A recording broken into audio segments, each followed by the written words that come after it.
All right, so Ronda Rousey has been making podcast appearances recently to promote this book that she has coming out.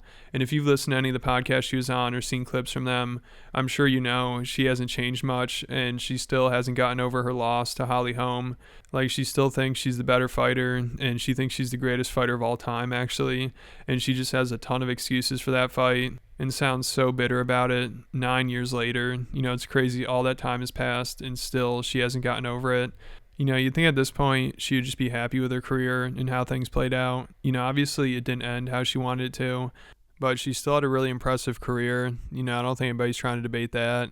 At one point she might have been the most popular fighter on the planet, and she obviously had a huge impact on the UFC and MMA. But still, she just shows no humility, and she refuses to admit that there were actually better fighters than her. Like she says, when she decided to leave the UFC, she was still so much better than all the competition. And then she comes up with all these excuses for the Holly Holm fight, like her mouthpiece was messed up, and apparently she fell down a flight of stairs and got a concussion 2 weeks before the fight. She says all that during this podcast, but then also, I'll play this later on, when she was on Steve-O's podcast more recently, she also added that she tore her ACL 2 weeks before the fight, which that I don't believe for a second. Like, if she was injured that badly, I don't know why she'd fight. And of course now she's saying this. I feel like if it were true, she would have brought this up right after the fight, because obviously that would have been a good excuse. But I don't think she really started mentioning this until recently. It was to the point where the next fight, the first time I got touched, I was out on my feet. And it was so hard because I'd never been faster, never been stronger, never had a better grasp of the game.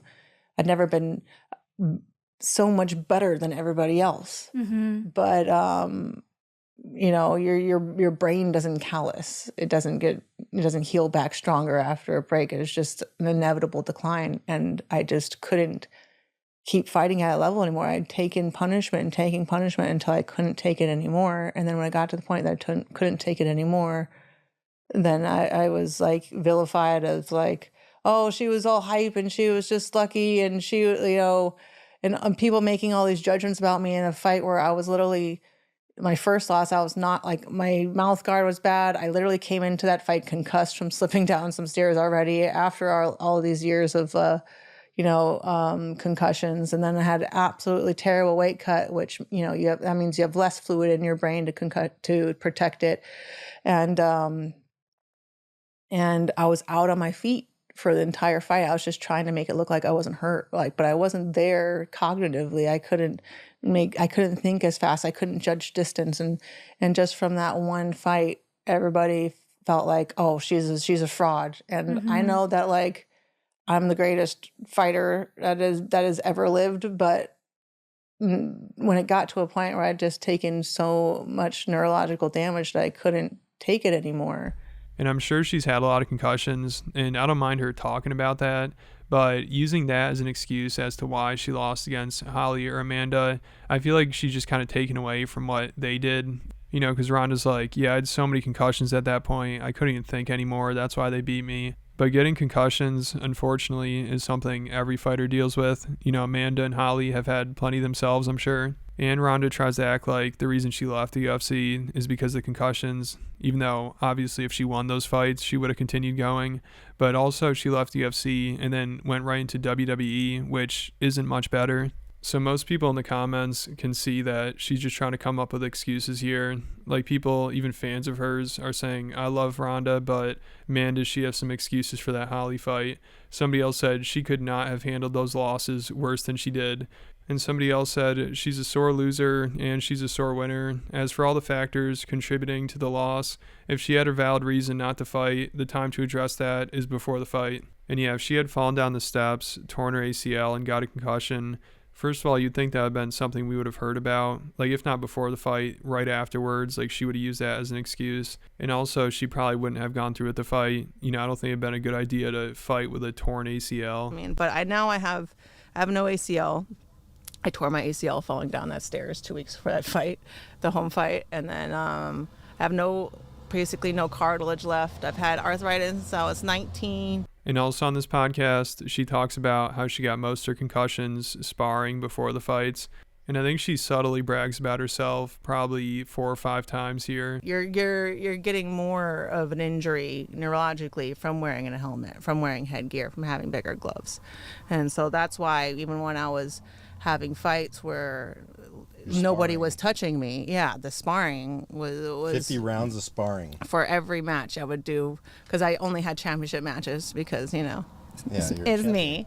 And we would always do 10 times the amount of sparring rounds as there were rounds in the match. So if I had a 5-round match, which I never went to 5 rounds, but in theory, it could happen. First couple, you had like a combined 2 minutes of your first 4 matches. Yeah, I actually have it. This is how many seconds all my wins were. Yeah, in a row. Wow. And when I look at it like that, I'm like, you know sick. what? That's pretty incredible, and I should be proud of myself. Which, it makes it tough because I had to leave a sport where I'd never been faster, never been stronger, never had a better grasp of the art, and but you only get one brain and it doesn't callous. It just inevitably, declines and degenerates. And also she's upset with how things played out in the WWE as well. Like, she has a bunch of different complaints, but Steve-O brought up how impressed he is with Logan Paul, and of course Ronda makes it all about herself and starts complaining about how the organization didn't give her enough attention and she doesn't get enough time to rehearse, and they just don't care enough about her matches for wrestling. And how about Logan Paul? Like him or dislike him, that dude fire. Is a performer in the WWE. I mean, he's great on the mic. He does a great job on the mic. But I wish that I was allowed the time to rehearse that he gets, because it's not evenly spread. You know what I mean? Like, some people get it.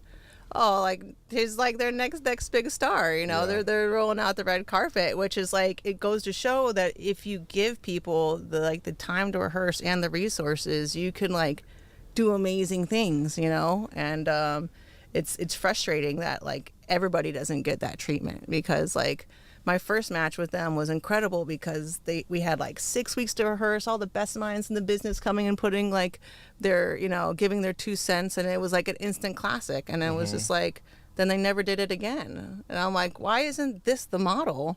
And they're doing that with Logan Paul, and he's having these fantastic performances. And it's like, look what you guys can do when you actually put organization and like effort into things, and it's just it just blows my mind that like this billion-dollar company is just like succeeding despite itself in so many ways. And I'm sure they do focus more on Logan, but obviously they're going to focus more on the stars. And I don't watch WWE at all, but people are saying Ronda, she just didn't really have it and she wasn't that entertaining.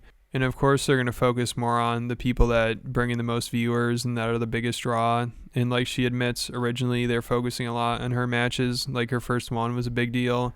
So she pretty much had the same opportunity as Logan Paul, and I'm sure there are a lot of wrestlers that felt like she didn't deserve it and they were underappreciated. But then once Ronda's initial hype wore off and her popularity died down, then obviously she's going to take a back seat if she just isn't a big draw and she's not entertaining enough. I mean, that's just how things work. That's the reason why she was a big star to begin with in the WWE, because she got a lot of attention right away. I mean, obviously they wouldn't have focused so much on her match and made such a big deal about it if she wasn't that popular. So she kind of got the benefit of that as well. But once again, she just sounds kind of bitter and jealous about the whole thing. So that's about it for this video. If you guys want any more content from me, make sure you go check out my Patreon account. I highly recommend it if you're a fan of the channel. I think there are over 70 videos on there at this point, and I post a new one every week. So if you're interested, I'll put a link in the description. Make sure you go check it out.